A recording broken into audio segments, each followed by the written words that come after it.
Good evening, I'm Vicki Dorch. And I'm Rick Van Hoos. Just 2 days after police say he shot at a Louisville mayoral candidate, a local activist is back home tonight on house arrest. WLKY's Stefan Dingle was at the Hall of Justice as Quintez Brown walked out of jail. After 2 days in jail, Quintez Brown will await his next court hearing at home. This comes after the Louisville Community Bail Fund paid for his bond, $100,000 full cash.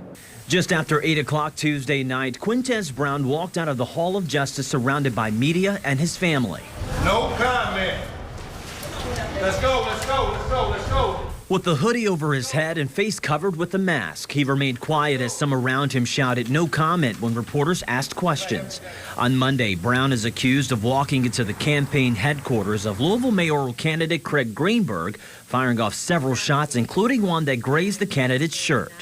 What we become so enthralled in is knowing that there's a system that's willing to punish people even before they are officially charged with their crimes. Brown's $100,000 bond was paid in cash by the Louisville Community Bail Fund.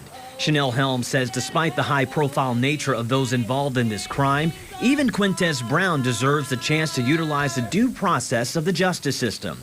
This in light of 6 inmate deaths at Metro Corrections over the last 3 months, a number of which authorities say were by suicide. We're talking about jail. We're talking about a system that has people sit in jail for years without seeing hearings and trials and play back and forth with their mental health, their well-being, and their community.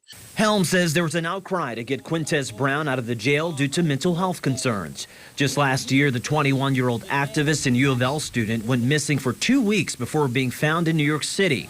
His release Tuesday was met with disdain by leaders in the city, including Metro Council President David James, who was on his way to a meeting at Greenberg's office the morning of the shooting. James says it's unfortunate Mr. Brown has been bailed out of jail due to his propensity to violence. I think it's irresponsible, and I hope those who contributed to posting this bond are prepared to be held accountable if Mr. Brown injures someone while out.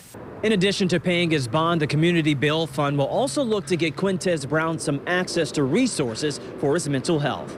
At the Hall of Justice, Stefan Dingle, WLKY News.